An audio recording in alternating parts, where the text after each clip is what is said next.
Step away from the safety of the light and allow your eyes to adjust to the shadows. Welcome to the scary hours of darkness. I am your host, Midnight Rider.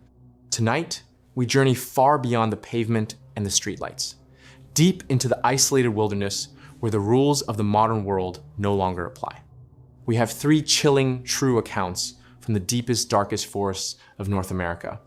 These are stories of massive, impossible predators that stalk from the tree line, beasts that science refuses to acknowledge, but that these survivors can never forget.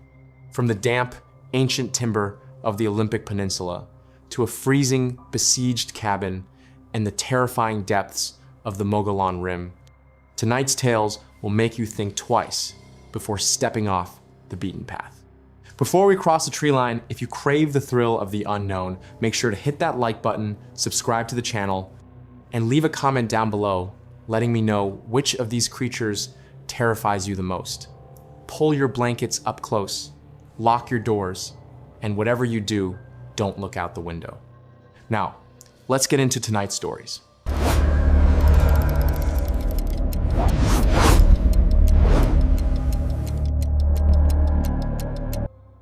Story 1, The Hand in the Dark, a true Sasquatch encounter. My name is Chris Spencer. If you're familiar with the Olympic Project, an organization dedicated to the rigorous scientific research of the creature commonly known as Sasquatch, you might recognize my name.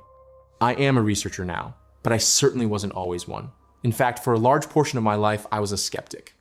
I believed that every supposed Bigfoot sighting was simply a misidentified bear, a deliberate hoax, or the product of an overactive imagination fueled by isolation and fear. But all of that profound skepticism was violently shattered into a million irreparable pieces on one specific night, a night that fundamentally altered the trajectory of my life forever. It was September 12th, 2014. I had planned a solo camping and hiking trip deep into the Olympic Peninsula in Washington state. If you have never been to the Olympic Peninsula, it is incredibly difficult to accurately describe the sheer scale and density of the environment.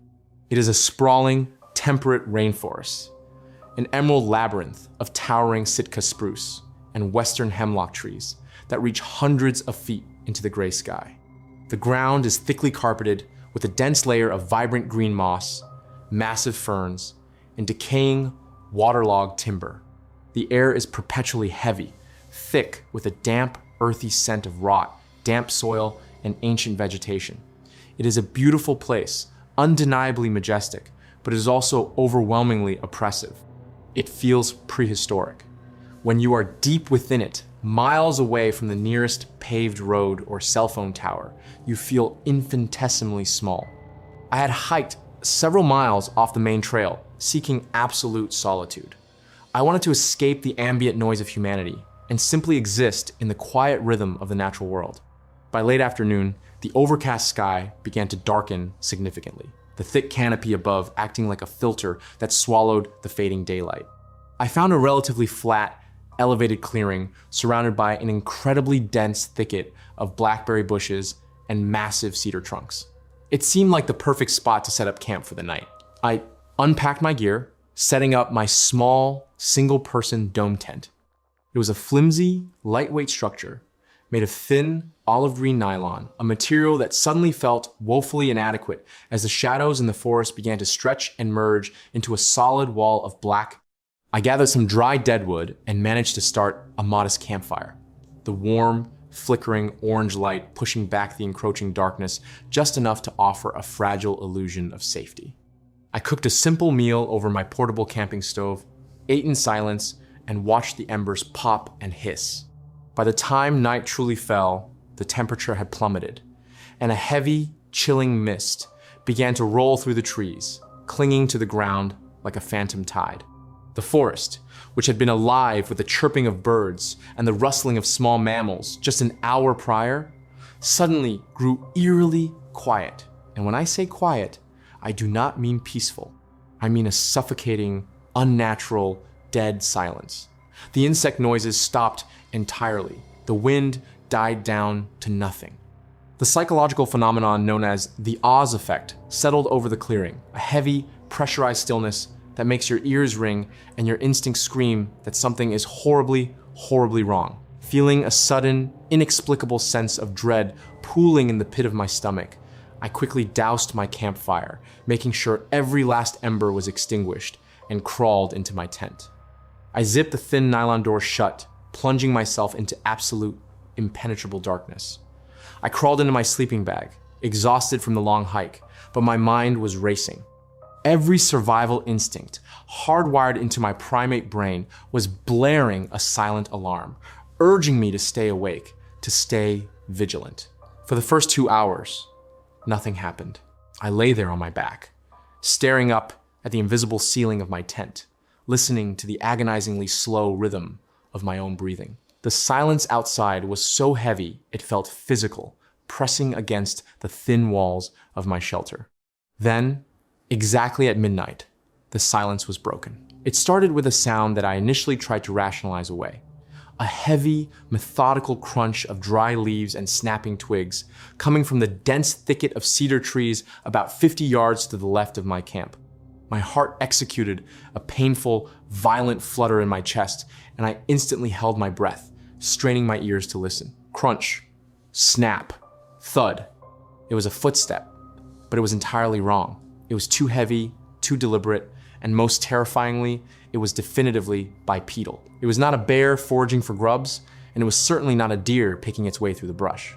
It was walking on 2 legs, and the sheer weight behind each footfall sent a faint, almost imperceptible vibration through the damp soil directly into my spine.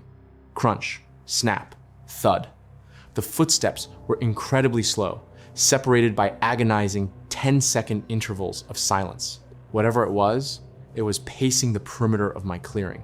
It was studying my camp. It was studying me. A cold sweat broke out across my forehead, stinging my eyes. I was entirely paralyzed by a level of fear I had never known existed.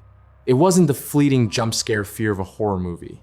It was a deep, primal, ancestral terror, the realization that I was utterly defenseless, trapped inside a nylon bag while an apex predator circled me in the pitch black. Then, the smell hit me. It did not waft in gently.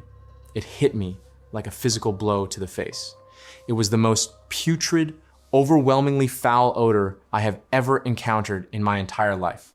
It smelled like a wretched combination of wet, matted dog fur, raw, rotting meat left to bake in the summer sun, decaying garbage, and an incredibly sharp chemical tang that reminded me of sulfur and copper.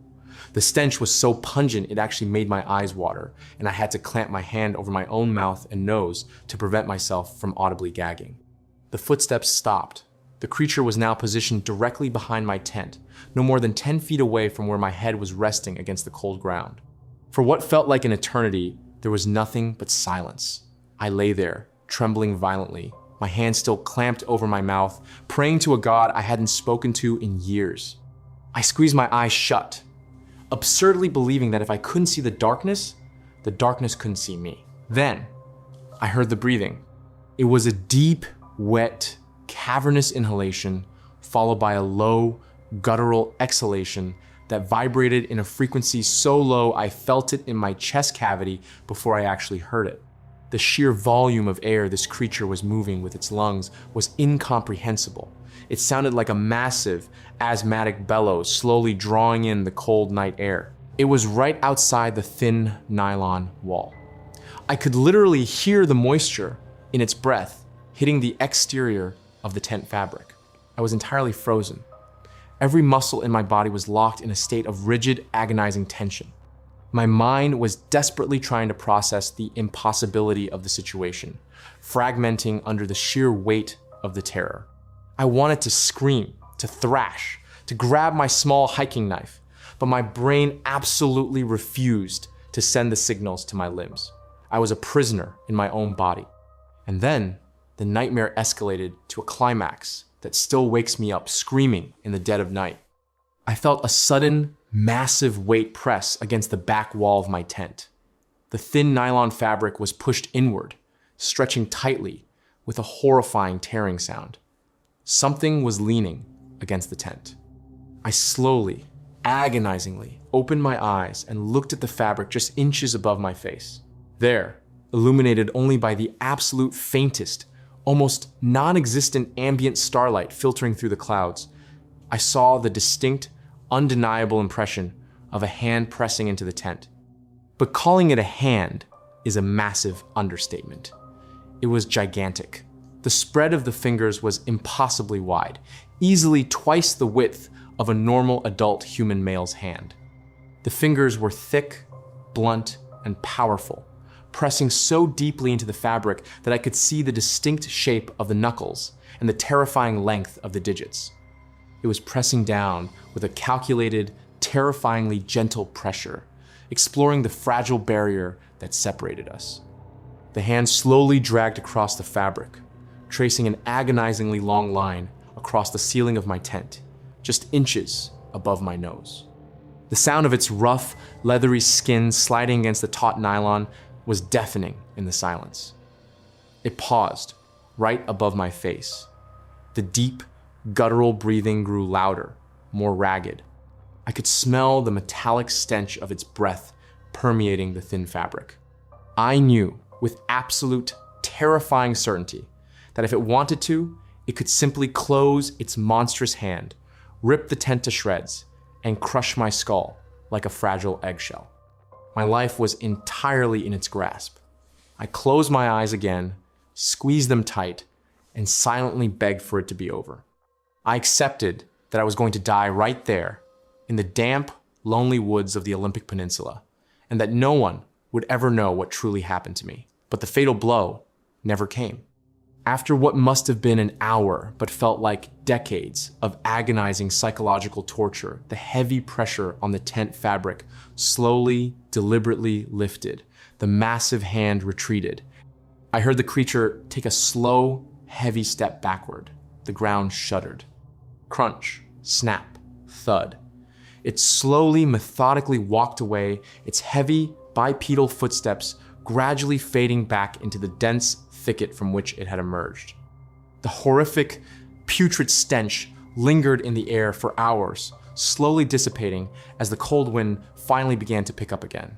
I did not move a single muscle for the rest of the night. I lay there in exactly the same rigid position, my eyes wide open, staring into the black void, my heart hammering a frantic, exhausting rhythm against my ribs. I did not sleep for a single second. I lay there, listening to the wind, waiting for the footsteps to return, trapped in a waking state of shock. When the first pale gray light of dawn finally began to bleed through the fabric of the tent, casting a ghostly illumination over my small sanctuary, I finally forced my stiff, aching body to move. I unzipped the tent door with trembling hands, clutching my pathetic little hiking knife as if it would offer any real protection. I stepped outside into the freezing morning mist.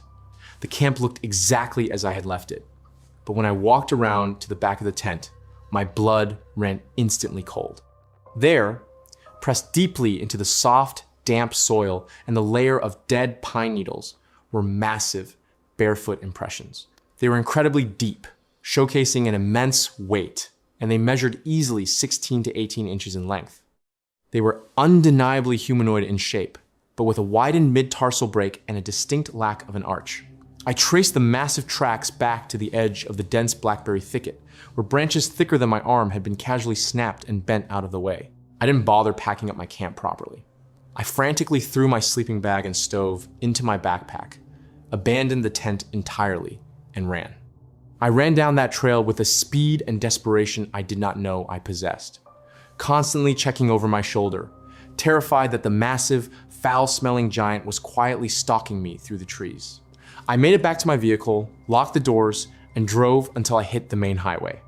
That event, on September 12th, 2014, completely destroyed my understanding of the natural world. I could no longer deny the impossible, because the impossible had pressed its massive hand against my tent and breathed its putrid breath onto my face.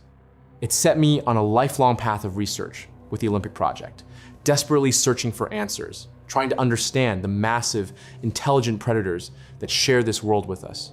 But no matter how much research I do, No matter how many footprints I cast or audio recordings I analyze, I will never, ever forget the sheer, paralyzing terror of that hand in the dark.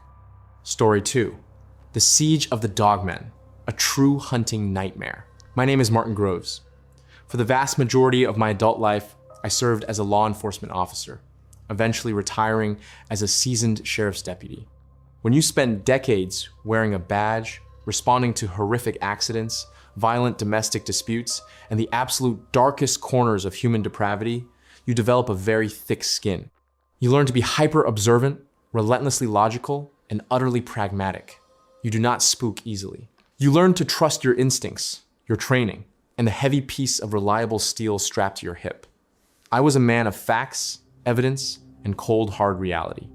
But all my training, all my logic, and all my formidable firepower meant absolutely nothing on a freezing, terrifying night in the late autumn of 1993.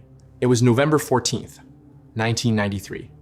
My good friend and longtime hunting partner, Tommy Cullen, and I had planned a week-long hunting trip deep in the sprawling, unforgiving wilderness. We had secured access to a very remote, extremely isolated piece of property that featured a small, dilapidated, single-room hunting cabin situated near a winding, slow-moving creek. It was miles away from the nearest paved road, accessible only by a deeply rutted dirt logging path that required a heavy-duty 4x4 truck to navigate. It was exactly the kind of rugged, isolated environment we loved.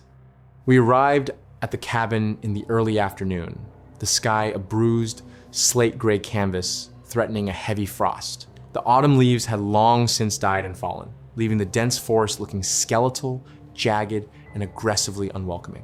We spent the remaining daylight hours cleaning out the dusty cabin, chopping a massive pile of firewood, and sighting in our hunting rifles. Tommy was carrying a heavy caliber bolt-action rifle, and I had my trusty pump-action 12-gauge shotgun loaded with heavy deer slugs alongside my standard issue service revolver that I carried purely out of deeply ingrained habit. We were well armed, experienced outdoorsmen. We felt entirely invincible. As the sun began to dip below the jagged tree line, painting the woods in long, distorting shadows, a strange, undeniable unease began to settle over the camp. It wasn't anything specific at first. It was just a feeling, a heavy, primal instinct whispering that we were no longer alone. Tommy noticed it too. He paused while stacking the last of the firewood, his brow furrowed, scanning the darkening tree line. "You feel that, Marty?"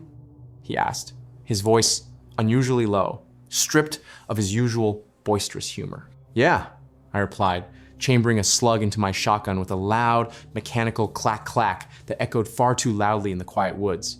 "Feels like the whole damn forest is holding its breath. Keep your eyes open." We moved into the small cabin as the last light faded, barring the heavy wooden door behind us. We lit a couple of kerosene lanterns and started a roaring fire in the rusted iron stove, trying to push away the creeping dread. But the feeling of being intently watched only intensified. It felt like heavy, physical pressure pressing against the back of my neck. Around 9 o'clock that night, the real terror began. It started with a low, vibrating sound that seemed to emanate from the very earth beneath the cabin floorboards. It was a deep, guttural, rumbling growl. It was so impossibly low-pitched that it didn't sound like it came from vocal cords. It sounded like a massive, idling diesel engine, vibrating the glass in the single small window of the cabin. Tommy and I instantly froze, our eyes locking in the dim lantern light. Tommy slowly reached over and picked up his rifle, quietly sliding the bolt back to ensure a round was chambered. I gripped my shotgun, my knuckles turning white. "Bear?" Tommy whispered, his voice trembling slightly. "No bear sounds like that," I whispered back, my law enforcement training kicking in, trying to analyze the threat. "That's something else, something massive." The growling stopped, replaced by the heavy, deliberate crunching of footsteps in the frozen leaves outside. But these were not the frantic, scrambling steps of a bear on all fours. These were heavy, rhythmic, bipedal strides. Whatever was out there was walking on two legs, and it was circling the cabin. We stood perfectly still in the center of the room, tracking the sound as the creature slowly walked around the perimeter. Then, a massive shadow completely blacked out the pale moonlight, shining through the small, grimy window. I slowly raised my shotgun, aiming it squarely at the glass. Tommy stood beside me, his rifle raised to his shoulder. Suddenly, the silence was shattered by a horrific, deafening impact against the solid wooden door. The entire cabin shook violently, dust raining down from the rafters. The heavy wooden bar holding the door shut groaned under the immense pressure. It sounded as if a speeding truck had rammed into the side of the building. Before we could react, a piercing, unearthly howl erupted from just outside the window. It was a sound that defies rational description. It started as a deep, booming canine roar, but it escalated into an agonizing, high-pitched, almost human-like scream that echoed through the freezing night air, tearing at my eardrums and sending a wave of absolute, paralyzing ice through my veins. And then a second howl answered from the dark woods to the north, and a third answered from the east. My heart dropped into my stomach. We weren't dealing with one rogue animal. We were dealing with a pack. They had systematically surrounded the cabin. Marty, Tommy breathed, absolute panic bleeding into his voice. What the hell are they? Keep your weapon raised, Tommy. If that door gives, we shoot to kill, I commanded, trying to maintain authority, though my own voice was shaking uncontrollably. I slowly backed away from the door, moving toward the small window to get a visual on our attackers. I wiped the condensation off the dirty glass and peered out into the darkness. What I saw in the freezing moonlit woods that night will haunt me until the day I take my final breath. Standing approximately 30 feet away, near the edge of the tree line, was a creature ripped straight from the darkest depths of European folklore. It was standing upright on two muscular, digitigrade legs built like a dog's hind legs, but massively proportioned. It stood easily 8 feet tall, its broad, incredibly muscular chest and shoulders covered in thick, matted, charcoal gray fur. Its arms were incredibly long, ending in large hands tipped with thick, curved, razor-sharp claws that glinted wetly in the moonlight. But it was the head that truly shattered my mind. It was a monstrous, elongated canine snout filled with jagged, yellow teeth. Its ears were pointed and stood rigidly atop its head. And its eyes, dear God, its eyes. They were completely luminescent, glowing with a malevolent, unnatural amber fire. It wasn't animalistic eyeshine reflecting the moon. They were generating their own hellish light, staring directly into the cabin, directly into my soul, with an intelligence and hatred that was terrifyingly human. It was a Dogman, a literal werewolf, a creature of absolute nightmare, breathing and standing right outside our door. Tommy, don't look out the window, I said, my voice barely a breathless whisper. Just keep your gun on the door. Suddenly, the creature I was watching dropped to all fours with horrifying speed and fluidity, its bones cracking loudly as it shifted. It let out another guttural roar and charged the cabin. I didn't think, I just reacted. I aimed my 12 gauge at the window and pulled the trigger. The deafening blast of the shotgun in the enclosed space was blinding. The window shattered outward in an explosion of glass and splintered wood. The heavy deer slug tore through the night air. I heard a wet, meaty thud, followed by a furious, high-pitched yelp of pain and rage. I hit it! I hit the bastard! I yelled, pumping the action and chambering another round. But the victory was incredibly short-lived. The moment the gunshot echoed away, the woods erupted in absolute chaos. The other creatures, at least 3 or 4 of them, began violently attacking the cabin from all sides. The heavy thuds of massive claws raking against the wooden siding sounded like chainsaws tearing through the walls. The roof groaned as something incredibly heavy leapt onto it, pacing back and forth with heavy, thudding steps. Tommy started firing blindly through the wooden walls, the booming reports of his heavy caliber rifle deafening us both. "Get away from the walls!" I screamed over the chaos. We retreated to the dead center of the small room, standing back to back, completely surrounded by the sounds of monstrous, tearing claws, guttural growls, and the terrifying, heavy breathing of the creatures trying to find a weak point in our fragile wooden fortress. The siege lasted for hours. It was a drawn-out, psychological torture session. The creatures would attack violently for 10 minutes, tearing at the wood, slamming into the door, howling their demonic screams, and then they would abruptly stop. Total silence would fall. We would stand there in the dark, our ears ringing, our guns raised, shaking uncontrollably, waiting for the final breach. Then, just as we allowed ourselves to take a shallow breath, the attack would resume with even greater ferocity. They were testing the structure. They were testing us. They were highly intelligent predators coordinating a siege, trying to flush us out in a blind panic. Around 3 a.m, the heavy pacing on the roof stopped. The scratching on the walls ceased.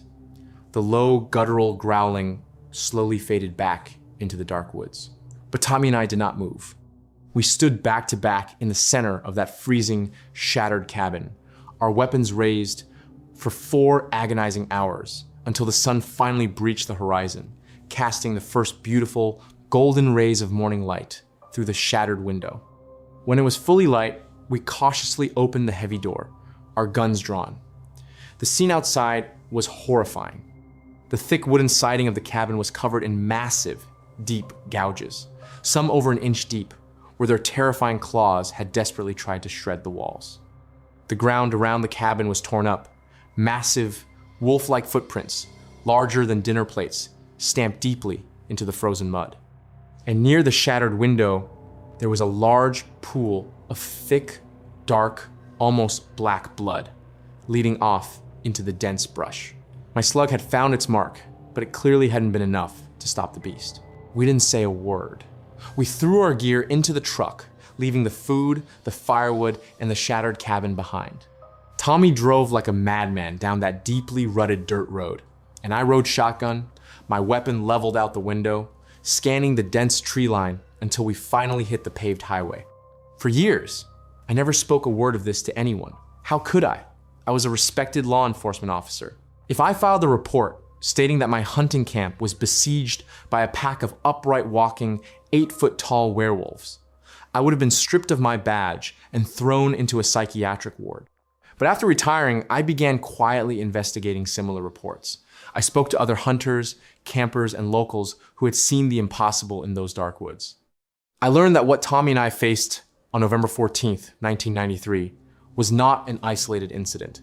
There is a deeply entrenched, terrifying reality hiding in the dark corners of this country. A reality with glowing amber eyes and razor-sharp claws. And they are absolutely, unequivocally real. Story 3, the Rim Road Terror, a true Mogollon Monster encounter. I'm Mindy. For the past few years, my husband and I have lived a life most people only dream of. We travel the country full-time in our heavy-duty truck camper, exploring off-grid locations, seeking out the most beautiful, isolated, and untamed wilderness areas America has to offer. We are experienced boondockers, completely self-sufficient, and we pride ourselves on our ability to handle whatever nature throws our way. We've weathered massive storms, encountered bears, and dealt with our fair share of strange people. But nothing in our extensive travels could have ever prepared us for the sheer, unadulterated nightmare we experienced deep in the dense, dark pine forests of Arizona. It was October 21st, 2023. We had decided to explore and camp along the infamous Rim Road, also known as Forest Road 300, located on the sprawling Mogollon Rim in central Arizona. The area is stunningly beautiful, a massive geological fault line offering breathtaking panoramic vistas, dropping thousands of feet into dense, seemingly endless valleys of towering ponderosa pines.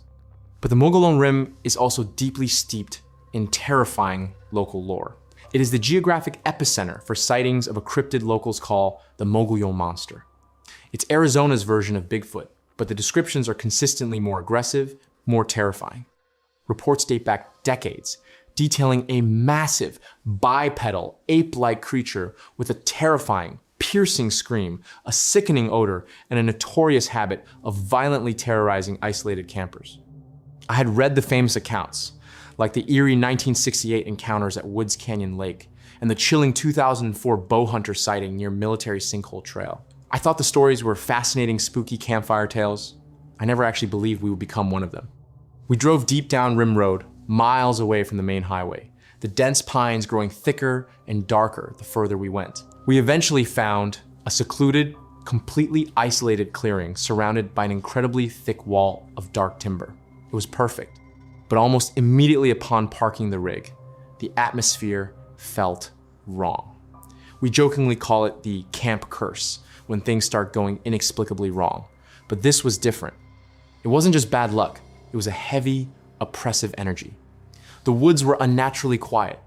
There were no birds singing, no squirrels chattering, just a dead, suffocating silence that made my skin crawl. Despite the creepy atmosphere, we decided to take a short hike into the dense woods before the sun went down, exploring the area near Promontory Butte. As we walked deeper into the timber, the feeling of dread intensified to a sickening degree. The trees seemed to close in around us. I constantly felt the overwhelming sensation of being watched, a heavy, piercing stare, boring into the back of my neck from the dark, impenetrable shadows between the ancient pines. I even thought I heard faint, guttural whispers carrying on the cold wind, mimicking the cadence of human speech but sounding horribly distorted and monstrous. "We need to go back. Right now," I finally said to my husband, my voice trembling. He didn't argue. He looked just as pale and unsettled as I felt. We practically ran back to the truck camper, locking the heavy door behind us just as the sun dipped beneath the horizon, plunging the forest into absolute pitch-black darkness. We tried to shake off the paranoia. We cooked dinner inside, locked all the windows, and tried to watch a movie on our tablet, seeking the comforting distraction of modern technology. But the profound isolation of the dark woods pressed heavily against the thin fiberglass walls of our camper. It was shortly after midnight when the terror began. I was lying in the overcab bed, staring at the ceiling, unable to sleep. The wind had completely died down. Then I heard it. Thump, crunch, thump, crunch. It was the unmistakable sound of massive, incredibly heavy, bipedal footsteps slowly approaching the camper from the dense tree line. The footfalls were so immense that I could physically feel a slight vibration transferring through the tires, up the jacks, and into the frame of the truck camper with every single step. My husband shot up in bed, his eyes wide with instant terror. He reached for the heavy flashlight and the bear spray we kept by the bed, his hands shaking. The heavy footsteps slowly circled the vehicle. The creature was intentionally pacing us, taking its time, examining our small, fragile home. Then, the odor seeped in through the roof vents. It was a smell so profoundly vile and pungent that I immediately clamped my hands over my mouth to stop myself from vomiting. It smelled like a horrific mixture of a long-dead, rotting animal carcass, stagnant swamp water, and the sharp burning scent of skunk musk. It was nauseatingly thick, filling the small space of the camper in seconds. "Don't make a sound," my husband mouthed silently, his face pale with horror. The heavy pacing stopped near the rear corner of the camper, right next to the small window above the dinette. For a long, agonizing moment, there was absolute silence. Then, an incredibly loud, sharp thwack slammed against the side of the camper. It sounded like someone had swung a heavy baseball bat against the fiberglass wall. The entire truck violently rocked on its suspension.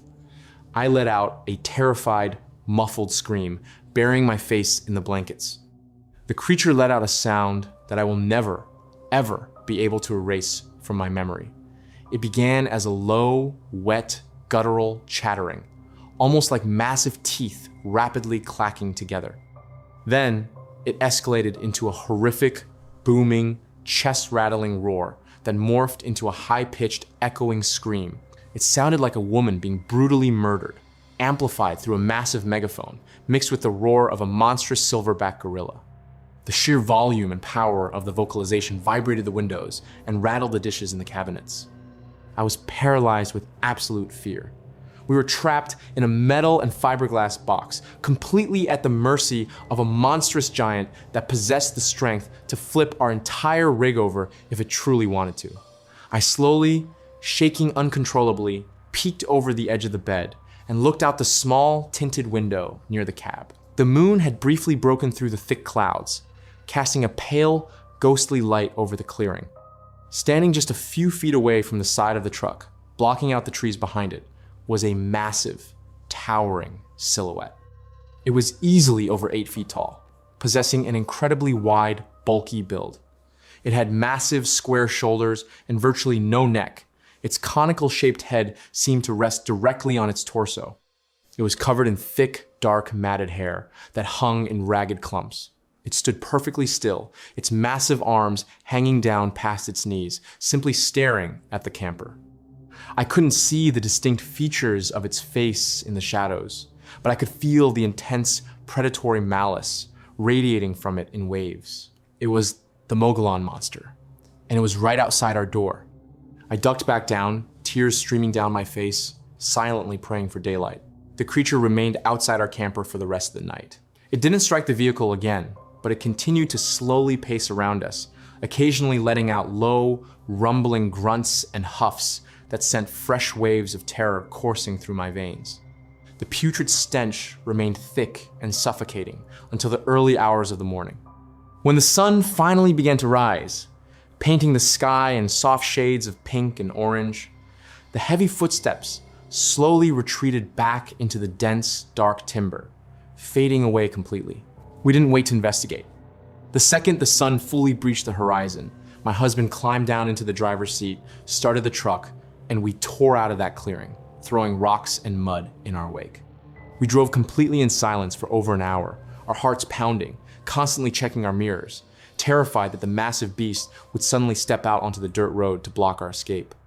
We haven't camped in deep, isolated forests since October 21st, 2023. We stick to well-lit, populated RV parks now. The freedom of the deep wilderness no longer holds any appeal to us, because we know exactly what is hiding in the dense shadows, waiting for the sun to go down. The Mogollon Monster is not a myth.